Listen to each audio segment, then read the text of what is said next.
വണക്കം. പൊളിമിക്സ് ആരംഭിക്കുകയാണ്. ഏവർക്കും സ്വാഗതം.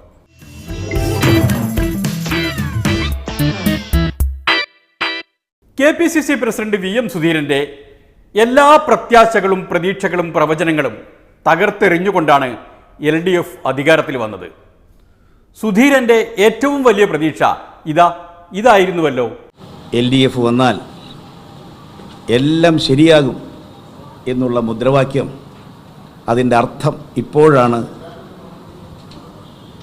വ്യക്തമാകുന്നത്. LDF വന്നാൽ ആദ്യം ശരിയാക്കുന്നത് VS തന്നെ ആയിരിക്കും എന്നുള്ളതാണ് അവരുടെ ലക്ഷ്യമെന്നുള്ളത് കൃത്യമായി ഏവർക്കും മനസ്സിലാകുന്ന തലത്തിലേക്കാണ് കാര്യങ്ങൾ പോകുന്നത്. എന്നാൽ സംഭവിച്ചത് നേരെ തിരിച്ചാണ്.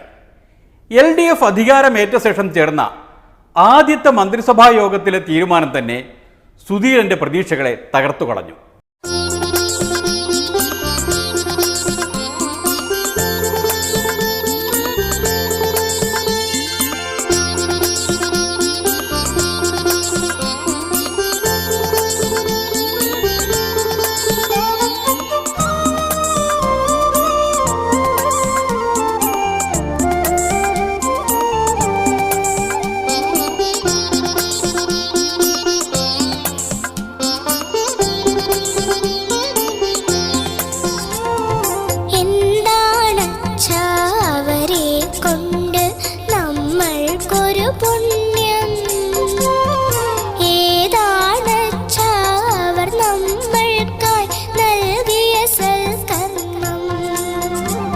മന്ത്രിസഭായോഗം ഇന്ന് തീരുമാനിച്ചത്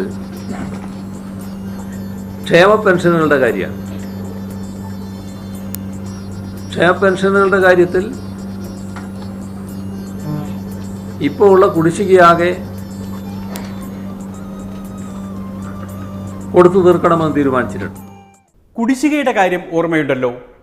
പണ്ട് പോളിറ്റ് ബ്യൂറോവിൽ നിന്ന് പുറത്താക്കപ്പെട്ട ശേഷം VSന് ഒരു പാർട്ടി പദവി കുടിശ്ശികയായിട്ടുണ്ട്. കഴിഞ്ഞ സംസ്ഥാന സമ്മേളനം പോലും അത് നികത്തി കൊടുത്തിട്ടില്ല. ഇനി ഏതായാലും ആ കുടിശ്ശിക കൊടുത്തു വീട്ടിക്കൊണ്ട് സംസ്ഥാന സെക്രട്ടേറിയറ്റിൽ എടുക്കും. അതോടൊപ്പം ക്ഷേമ പെൻഷനുകൾ വർദ്ധിപ്പിക്കും എന്ന് നേരത്തെ പ്രഖ്യാപിച്ചതാണ്. അത് 1000 രൂപയാക്കും എന്നുള്ളത്.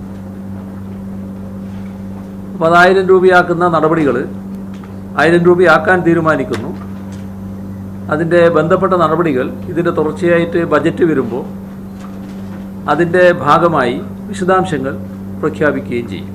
ക്യാബിനറ്റ് പദവിയോടെ മുന്നണിയുടെ ചെയർമാൻ സ്ഥാനമോ സർക്കാരിൻ്റെ ഉപദേശക സ്ഥാനമോ എന്തെങ്കിലും ഒന്ന് വന്നാൽ ക്ഷേമത്തിനുള്ള തുകയും വർദ്ധിക്കും. വെറും MLAക്കുള്ള ശമ്പളവും അലവൻസും മാത്രമായിരിക്കില്ല. ഇനി അതെങ്ങനെ എത്തിച്ചു കൊടുക്കും എന്നതാണ് പ്രശ്നം. മറ്റൊരു പ്രശ്നം വീടുകളിൽ പെൻഷൻ എത്തണമെന്നുള്ളതാണ്. പ്രായമായവർ, വളരെ അവശരായവർ വീടുകളിൽ പെൻഷൻ കിട്ടണമെന്ന് ആഗ്രഹിക്കുന്നവരാണ്. അപ്പോൾ അതിന് ഉതകുന്ന നടപടികൾ സ്വീകരിക്കും. അത് എങ്ങനെ പ്രാവർത്തികമാക്കാമെന്നതിനെക്കുറിച്ച് റിപ്പോർട്ട് നൽകാൻ ചീഫ് സെക്രട്ടറിയെ ചുമതലപ്പെടുത്തിയിട്ടുണ്ട്. ചീഫ് സെക്രട്ടറി എന്ന് ഭരണഭാഷയിൽ പറഞ്ഞാൽ കമ്മ്യൂണിസ്റ്റുകാരുടെ ഭാഷയിൽ അത് ജനറൽ സെക്രട്ടറിയാണ് എന്നറിയാമല്ലോ. സംഗതി ഒരു ക്ഷേമ പദ്ധതിയാണെങ്കിലും ഏതൊരു ആനുകൂല്യത്തിനും അത് ലഭിക്കണമെങ്കിൽ ഔപചാരികമായി ഒരു അപേക്ഷ കൊടുക്കണം എന്നുണ്ട്. VS ആ ഔപചാരികതയും പാലിച്ചു. പദ്ധതിയിൽ ഉൾപ്പെടുത്തണമെന്ന് അഭ്യർത്ഥിച്ചുകൊണ്ട് ഒരു അപേക്ഷ കൊടുത്തിട്ടുണ്ട്.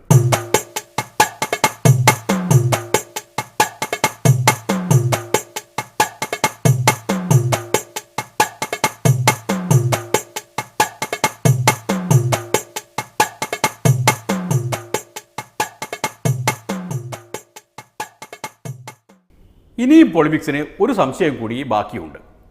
ഈ അപേക്ഷ VS സ്വമേധയാ കൊടുത്തതാണോ അതോ പാർട്ടിയുടെ ചീഫ് സെക്രട്ടറി ചോദിച്ചു വാങ്ങിയതാണോ എന്ന കാര്യത്തിൽ. ഏതായാലും VS ആയതുകൊണ്ട് സ്വമേധയാ കൊടുത്തതായിരിക്കാൻ സാധ്യതയില്ല. അതൊന്നും നിങ്ങൾ എങ്ങനെ പ്രതീക്ഷിക്കുന്നവരല്ല എന്നെനിക്കറിയാം, എന്നെപ്പറ്റി അറിയാവുന്നതുകൊണ്ട്. ആരയ്യോ കണ്ടിരിപ്പൂ വിധിയുടെ വിളയാട്ടങ്ങൾ നാനാവിധങ്ങൾ.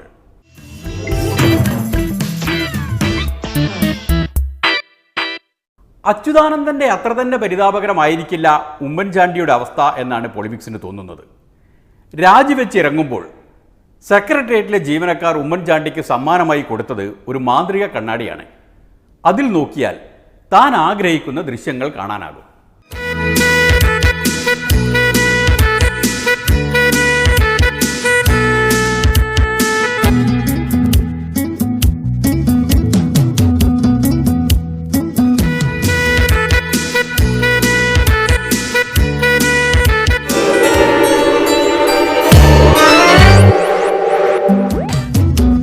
ആകാശഗോപുരം പൊന്മണിമേടയായി അഭിലാഷഗീതകം സാഗരമായി. ആകാശഗോപുരം പൊന്മണിമേടയായി അഭിലാഷഗീതകം സാഗരമായി. ഉദയരഥങ്ങൾ തേടി വീണ്ടും മരതകരാഗസീമയിൽ സ്വർണ്ണപ്പറവ പാറി നിറമേഘച്ചോലയിൽ വർണ്ണക്കൊടികളാടി കതിരോലക്കൈകളിൽ. ആകാശഗോപുരം പൊന്മണിമേടയായി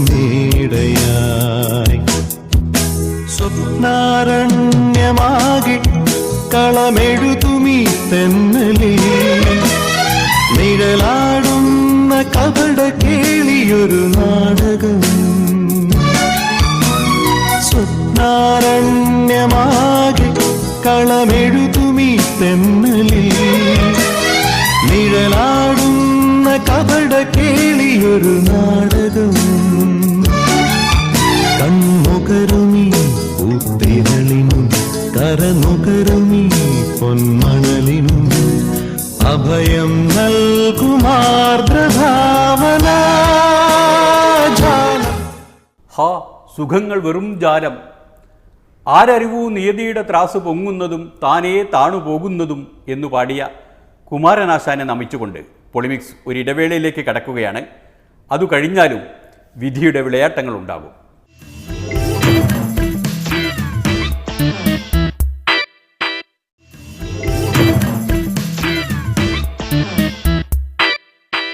വിധിയുടെ വിളയാട്ടം എന്ന് പറഞ്ഞാൽ അത് നമ്മുടെ PC ജോർജിൻ്റെയൊക്കെ വിളയാട്ടം പോലെയാണ്. അതാരെയാണ് ചിരിപ്പിക്കുക എന്നോ ആരെയാണ് കരയിക്കുക എന്നോ കൃത്യമായി പറയാനാവില്ല. ഇപ്പോൾ തന്നെ കണ്ടില്ലേ, തിരഞ്ഞെടുപ്പ് കഴിഞ്ഞപ്പോൾ കാഞ്ഞികാവ് കുഞ്ഞികൃഷ്ണനും സംഘവുമാണ് ഇരുന്ന് ചിരിക്കുന്നത്. ബഹുമാനപ്പെട്ട പിണറായി വിജയനും അദ്ദേഹത്തോടൊപ്പം അടുത്ത് വരാനിരിക്കുന്ന മന്ത്രിമാർക്കും മന്ത്രിസഭയ്ക്കും മൊത്തത്തിലും അഭിവാദനം അർപ്പിച്ചുകൊണ്ടും പ്രതിപക്ഷ നേതാവ് നിലയ്ക്ക് കഴിഞ്ഞ തവണ നമ്മുടെ ബഹുമാനപ്പെട്ട VS അച്യുതാനന്ദനാണ് ഇന്ന് മറ്റൊരു ക്യൂബയിൽ ഫിഡൽ കാസ്ട്രോ അദ്ദേഹം ഒരു ഏറ്റവും പ്രധാനപ്പെട്ട സ്ഥാനം കൊടുത്തുകൊണ്ട് അദ്ദേഹം തിരുവനന്തപുരത്ത് തന്നെ ഉണ്ടാകുമെന്നും ഞാൻ വീട്ടിലേക്ക് മടങ്ങുന്നില്ല, തിരുവനന്തപുരത്ത് നിന്നുകൊണ്ട് ജനങ്ങളെ സേവിക്കാൻ അദ്ദേഹം തയ്യാറാവുകയും ചെയ്യുന്നു. അദ്ദേഹമാണ് കഴിഞ്ഞ ഐതിഹാസികമായി ഈ തിരഞ്ഞെടുപ്പിൻ്റെ മുന്നണി പോരാളി എന്നുള്ളതും ജനസഞ്ചയത്തെ ഒന്നിച്ചാകർഷിച്ചതും ഈ വിജയത്തിലേക്ക് നമ്മൾ എത്തിച്ചതെന്നുള്ള ആ വിശ്വാസത്തോടു കൂടി അദ്ദേഹത്തിൻ്റെ പ്രത്യേകിച്ച് അഭിനന്ദനം ജനതാദൾ ലെഫ്റ്റ് രേഖപ്പെടുത്തിക്കൊണ്ട്. ജനതാദൾ ലെഫ്റ്റ് എന്ന് പറഞ്ഞാൽ ആരാണെന്ന് ഓർമ്മയില്ലേ? തിരഞ്ഞെടുപ്പ് പ്രചരണം തുടങ്ങിയതിന് ശേഷം വീരേന്ദ്രകുമാറിൻ്റെ പാർട്ടി വിട്ട് പുറത്തിറങ്ങി കൂലി വാങ്ങാതെ LDFന് വോട്ട് പിടിച്ചു കൊടുത്ത ജനതാദൾ യൂക്കാർ, അതാണ് ജനതാദൾ ലെഫ്റ്റ്. രാഷ്ട്രീയപരമായി അങ്ങേയറ്റത്തെ തെറ്റായ തീരുമാനമായിരുന്നു JDU സ്വീകരിച്ചതിൻ്റെ ഏറ്റവും വലിയ തെളിവാണ് 7 സീറ്റുകളിലേക്കും അവർ പരാജയപ്പെട്ടത്. പ്രത്യേകിച്ച് നമ്മുടെ മന്ത്രി KP മോഹനൻ അദ്ദേഹം നടത്തിയിട്ടുള്ള കൊടിയ അഴിമതി കഥകൾ ഓരോന്നായി പുറത്തു വരാൻ പോകുന്നേ ഉള്ളൂ.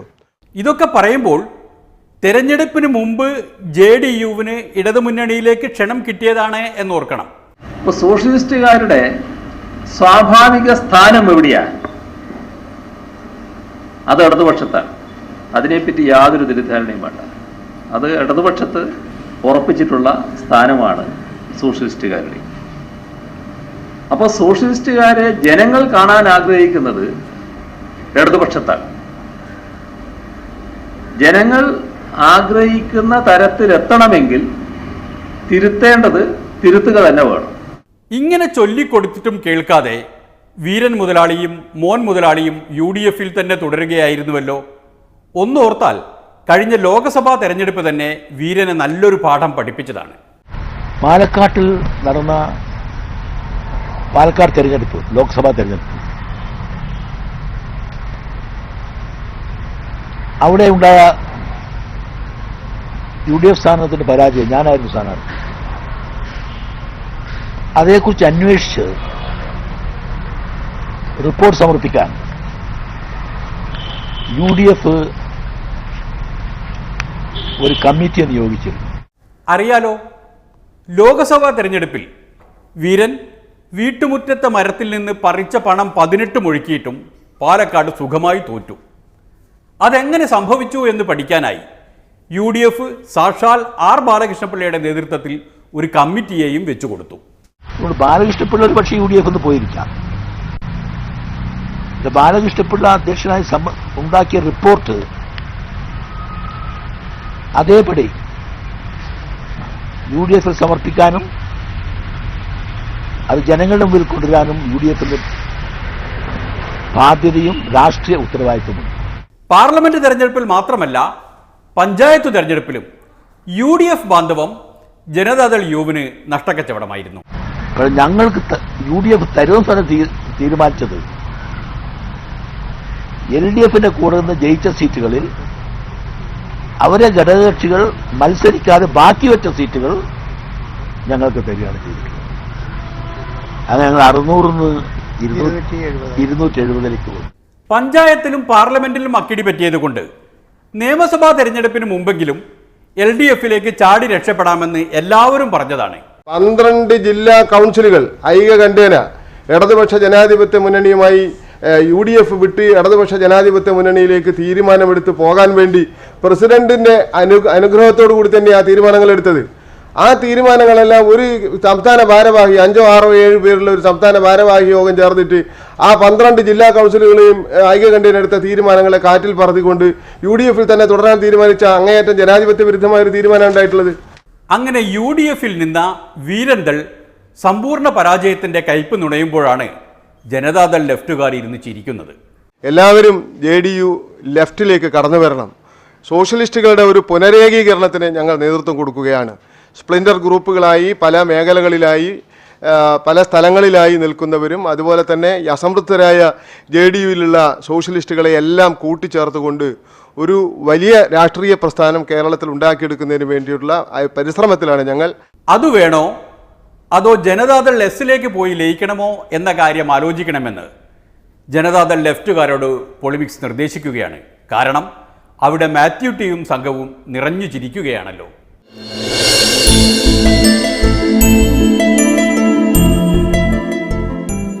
ഞങ്ങളിപ്പോൾ ജയിച്ച് നല്ല തിളക്കത്തോടി വന്നിരിക്കുക. വീരനും മോനും ജനങ്ങളോട് എങ്ങനെ പെരുമാറിയാലും ശരി, കൽപ്പറ്റയിലെ ജനങ്ങൾ അവരോട് നല്ലതേ ചെയ്തിട്ടുള്ളൂ. ശ്രേയാംസ് കുമാറിൻ്റെ മനസ്സറിഞ്ഞ് ആ ജനം പെരുമാറി.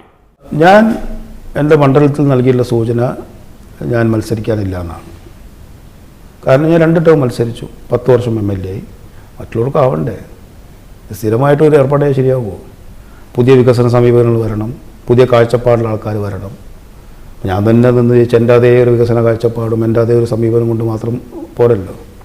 പിന്നെ നമ്മൾ ഇതൊക്കെ നമ്മളുടെ എന്താ പറയുക ജീവിതയാത്രയിൽ വരുന്ന പിന്നെ നമുക്ക് കിട്ടുന്ന നേട്ടങ്ങളാണ്. അതെന്നും നമ്മൾ സ്വന്തമാക്കി വെക്കുന്നത് ശരിയല്ല എന്ന് വളരെ ശക്തമായി വിശ്വസിക്കുന്ന ആളാണ് ഞാൻ. കാരണം പ്രത്യേകിച്ച് ചെറിയ രാഷ്ട്രീയ പാർട്ടി ആകുമ്പോൾ ആ ചെറിയ രാഷ്ട്രീയ പാർട്ടികൾ മറ്റുള്ളവർക്ക് നമ്മൾ അവർക്ക് വളരാനുള്ള സാഹചര്യം ഒരുക്കി കൊടുക്കണം. സ്വന്തം വളർന്നാൽ പോരാ, നമ്മളെ കൂടെ ഉള്ളവർ വളർന്നെങ്കിൽ മാത്രമേ നമുക്ക് ഉയർച്ചുണ്ടാവുകയുള്ളൂ. നമ്മളൊരു സ്ഥിരമായിട്ടൊരു MLA ആവുക.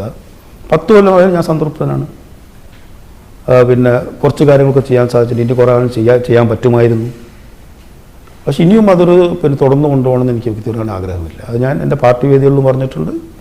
ഞാൻ അടുപ്പമുള്ള ആൾക്കാരോട് ഞാൻ പറഞ്ഞിട്ടുണ്ട്, ഞാനൊരു തെരഞ്ഞെടുപ്പ് ഞാനൊരു സ്ഥാനാർത്ഥിയാവാൻ ഞാൻ ആഗ്രഹിക്കുന്നില്ല.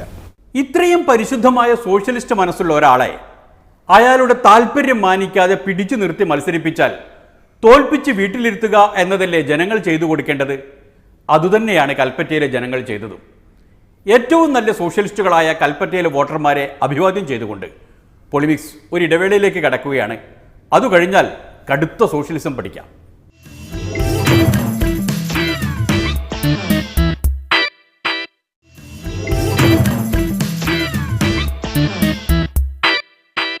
ജനതാദളുകാരെന്നാൽ വെറും സോഷ്യലിസ്റ്റുകാർ. വീര്യമുള്ള സോഷ്യലിസ്റ്റുകാർ വേറെയുണ്ട്. അതാണ് റവല്യൂഷണറി സോഷ്യലിസ്റ്റുകാർ, RSP. ജനതാദൾ ഒരു വടകര വയനാട് പ്രതിഭാസമാണെങ്കിൽ RSP ഒരു കൊല്ലം ചവറ പ്രതിഭാസമാണ്. വടകര സീറ്റ് ചോദിച്ചപ്പോൾ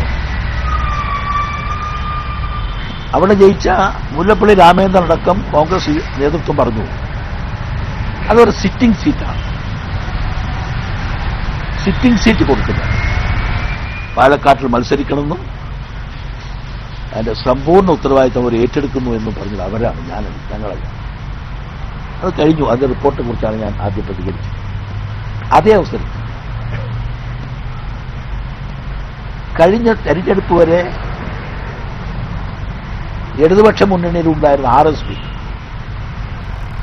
മുന്നണി മാറി വന്നപ്പം കോൺഗ്രസിന്റെ സിറ്റിംഗ് സീറ്റ് RSP കൊടുത്തു.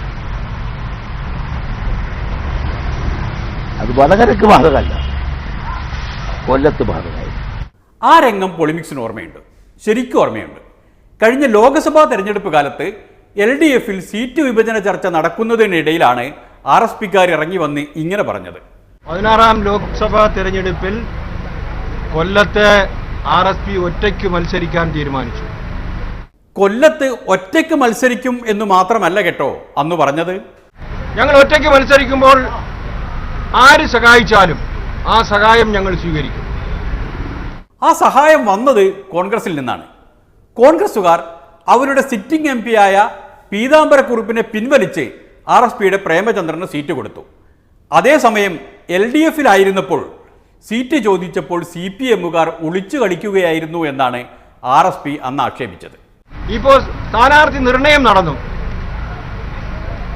RSPക്ക് പത്തനംതിട്ട സീറ്റ് എന്ന് ദൃശ്യമാധ്യമങ്ങൾ എഴുതി കാണിച്ചു, പത്രങ്ങളിലും വാർത്ത വന്നു. കൊല്ലത്തിന് പകരം പത്തനംതിട്ട സീറ്റ് നൽകും. ആ കൊല്ലമാണ് ഞങ്ങൾ ചോദിച്ചത്. ഞങ്ങൾ അവസാനമായി തീരുമാനിച്ചു കൊല്ലം ലഭിച്ചില്ലെങ്കിൽ പോലും ഈ എഴുതി കാണിക്കുന്ന സീറ്റ് വിട്ടുകിട്ടുമെങ്കിൽ തെരഞ്ഞെടുപ്പ് ചിത്രത്തിൽ ഉണ്ടാകുന്നതിന് വേണ്ടി അത് ഏറ്റെടുക്കണമെന്ന് ആ ഒരു ധാരണ ഞങ്ങളിൽ ഉണ്ടായിരുന്നു. പക്ഷേ അത്തരത്തിലൊരു തീരുമാനം അവരിൽ നിന്നുണ്ടായില്ല. അതുകൊണ്ടാണത്രേ അന്ന് RSPക്കാർ LDFൽ നിന്ന് ഇറങ്ങിപ്പോന്നത്. LDF യോഗത്തിൽ ഞങ്ങൾ പങ്കെടുക്കുന്നതല്ല എന്നറിയിച്ചു മടങ്ങി. 2:30 മണിയായപ്പോൾ LDF കൺവീനർ വിളിച്ചു. പക്ഷേ LDF കൺവീനറോട് 11 മണിക്ക് പറഞ്ഞ കാര്യങ്ങൾ മാത്രമല്ലേ 2:30 മണിക്കും പറയാനുള്ളതെന്ന് മറുപടി പറഞ്ഞ് ഞങ്ങൾ പങ്കെടുത്തില്ല. പിന്നീട് ദൃശ്യമാധ്യമങ്ങളിൽ കണ്ടു, എഴുതി കാണിച്ചതാണ്. പത്തനംതിട്ട സീറ്റ് പോലെ എഴുതി കാണിച്ചു. RSPയുമായി വീണ്ടും ഉഭയകക്ഷി ചർച്ച നടത്താൻ തീരുമാനിച്ചു വന്നു. ഒരു ഉഭയകക്ഷി ചർച്ചയെ സംബന്ധിച്ചും ഈ സമയം വരെ അവരാരും ഞങ്ങളെ വിളിച്ചിട്ടില്ല, ഞങ്ങളുമായി ചർച്ച ചെയ്തിട്ടുമില്ല. ഏതായിരുന്നാലും ഈ സാഹചര്യങ്ങൾ കണക്കിലെടുത്ത് ഇക്കാര്യങ്ങളെല്ലാം തന്നെ പാർട്ടി സംസ്ഥാന സെക്രട്ടേറിയറ്റും സംസ്ഥാന കമ്മിറ്റിയും തീരുമാനിച്ചതിന് ശേഷമാണ് ഞങ്ങൾ ഒറ്റയ്ക്ക് മത്സരിക്കാൻ തീരുമാനിച്ചത്. ഒരു സീറ്റ് കിട്ടിയില്ല എന്ന് പറഞ്ഞ് ഇടതുപക്ഷ ജനാധിപത്യ മുന്നണിയിൽ നിന്ന് ഇറങ്ങിപ്പോകുന്നത് മോശമല്ലേ എന്ന് ചോദിച്ചപ്പോൾ RSPയുടെ പുതിയ താത്വികാചാര്യൻ പറഞ്ഞത് ഇങ്ങനെയായിരുന്നു. RSP അടക്കമുള്ള ഘടക പാർട്ടികൾ ഇടതുപക്ഷ ജനാധിപത്യ മുന്നണിയിൽ ഒരു പ്രസക്തവുമല്ല എന്ന ഒരു സന്ദേശമാണ് സത്യത്തിൽ അതുമൂലം ഞങ്ങൾക്ക് ലഭിച്ചത്. കേവലം ഒരു ലോക്സഭാ സീറ്റ് ഇല്ലാതിരുന്ന ഘട്ടങ്ങളിലൊക്കെ 1999-ലും 2004-ലും 2009-ലും ഈ മുന്നണിയിൽ തുടർന്ന് നിൽക്കുന്ന ഒരു സമീപനമാണ് RSP സ്വീകരിച്ചത്. പക്ഷേ സീറ്റ് വിഭജനവും സ്ഥാനാർത്ഥി നിർണയവും പോലും നടത്തുമ്പോൾ LDFലെ പ്രധാനപ്പെട്ട ഘടകകക്ഷിയായ 1980-ൽ LDF രൂപീകരിക്കുന്നതിന് PKV മന്ത്രിസഭയിൽ നിന്ന് മന്ത്രിസ്ഥാനം രാജിവെച്ച് പുറത്തു വന്ന പ്രധാനപ്പെട്ട ഒരു പാർട്ടിയായിട്ടുള്ള RSP സീറ്റ് വിഭജനം നടക്കുന്നു, സ്ഥാനാർത്ഥി നിർണയം നടക്കുന്നു, സ്ഥാനാർത്ഥികളുടെ പേരുകൾ പത്രങ്ങളിലൂടെ വരുന്നു, കൃത്യമായി വരുന്നു. അത് അവരാരും നിഷേധിക്കുന്നുമില്ല. അവരെല്ലാം അവരുടെ വർത്തമാനങ്ങളിലൂടെ സ്ഥിരീകരിക്കുകയും ചെയ്യുന്നുണ്ട്. അപ്പോൾ ചർച്ചയ്ക്ക് പോലും പ്രസക്തമല്ലാത്ത നിലയിൽ RSP ഇടതുപക്ഷ ജനാധിപത്യ മുന്നണിയിൽ ആയ ഒരു പശ്ചാത്തലം കൂടി പരിഗണിച്ചുകൊണ്ടും കഴിഞ്ഞ കുറേ കാലമായി തുറന്നു വന്നിട്ടുള്ള സമീപനത്തിന്റെയും ഭാഗമായിട്ടാണ് അതിനൊരു നിമിത്തമായി ഇപ്പോൾ ഈ സാഹചര്യങ്ങൾ ഉരുത്തിരിഞ്ഞു വന്നു എന്ന് മാത്രമേ ഉള്ളൂ. അങ്ങനെ ചർച്ചയിലെങ്കിലും പ്രസക്തി ഉണ്ടാകണം എന്ന് കരുതിയാണത്രേ ലോക്സഭാ തിരഞ്ഞെടുപ്പിൽ LDF വിട്ട് UDFിലേക്ക് പോയത്. ഏതായാലും ഈ നിയമസഭാ തെരഞ്ഞെടുപ്പ് അങ്ങ് കഴിഞ്ഞപ്പോൾ ആ പാർട്ടിക്ക് ഒരു പ്രസക്തിയും ഇല്ലാതായി എന്ന് മാത്രമല്ല, ഇനി ആ മുന്നണിയിൽ തുടരുന്നതിൽ അർത്ഥമില്ല എന്ന് UDF നേതൃത്വത്തെ എഴുതി അറിയിച്ചിട്ടുണ്ടത്രേ. അത് ഞങ്ങളുടെ മെസ്സേജ് ആയിട്ട് പോയിട്ടുണ്ട്. സംസ്ഥാന സെക്രട്ടേറിയറ്റിന്റെ തീരുമാനം മെസ്സേജ് ആയിട്ട് അല്ലല്ല, അത് സാമുദായിക ധ്രുവീകരണവും അഴിമതി ആരോപണവും ഒക്കെ പ്രതിരോധിക്കാൻ സമയാസമയങ്ങൾ കഴിഞ്ഞിട്ടില്ല എന്നതാണ്. ഈ സോഷ്യലിസ്റ്റുകാരുടെ വിധിയും ഇതായിരിക്കുമെന്ന് വിവരമുള്ള ഒരാൾ നേരത്തെ പറഞ്ഞു കൊടുത്തിരുന്നു. RSP ഒരു ഇടതുപക്ഷ പാർട്ടിയാണ് എന്നാണല്ലോ നമ്മളെല്ലാവരും വിലയിരുത്തുന്നത്. പക്ഷേ ഇടതുപക്ഷ സ്വഭാവം അവരിൽ വലിയ തോതിൽ ചോർന്നുകൊണ്ടേയിരിക്കുകയാണ്. അതിൻ്റെ ഭാഗമായാണ് അവർക്ക് ഈ ജീർണതയുടെ കൂടെ നിൽക്കാൻ കഴിഞ്ഞത്. കാരണം RSP ഞങ്ങളുടെ കൂട്ടത്തിൽ നിന്ന് പോകുന്നതിന് മുൻപ് തന്നെ UDFന് ജീർണത ബാധിച്ചിട്ടുണ്ട്, നല്ല ജീർണതയാണ്. പിന്നെ ആ ജീർണത കൂടി വരികയും ചെയ്തിട്ടുള്ളൂ. അപ്പോൾ ആ ജീർണതയുടെ കൂടെ നിന്ന് ജീർണതയുടെ ഭാഗമാകാൻ കഴിഞ്ഞത് ഒരു ഇടതുപക്ഷ മേന്മയായിട്ട് പറയാനേ കഴിയില്ല. ഏതായാലും RSP ഈ സ്വീകരിച്ച നിലയിൽ അവരുടെ അണികളിൽ തന്നെ കടുത്ത അഭിപ്രായ വ്യത്യാസങ്ങളുണ്ട്. അതുകൊണ്ട് അവർക്ക് വലിയ ക്ഷീണമാണ് ഇവിടെ സംഭവിക്കാൻ പോകുന്നത്. നല്ല തരത്തിലുള്ള ക്ഷീണം ഒരു പാർട്ടി എന്ന നിലക്ക് RSPക്ക് സംഭവിക്കുന്ന തെരഞ്ഞെടുപ്പായിരിക്കും ഇത്. നിയമസഭയിൽ RSPക്ക് പ്രാതിനിധ്യമില്ലാത്ത ഒരു തെരഞ്ഞെടുപ്പ് കൂടിയായിരിക്കും ഈ തെരഞ്ഞെടുപ്പ്. ഇനിയിപ്പോൾ RSP എന്ന പാർട്ടി നിലനിൽക്കണമെങ്കിൽ ഒരൊറ്റ വഴിയേ ഉള്ളൂ. അത് VP രാമകൃഷ്ണപിള്ള സഖാവ് പറഞ്ഞു തരും. ലീഡർഷിപ്പ് അല്ലാണ്ട് ചെറുപ്പക്കാരെ ഏൽപ്പിക്കണം.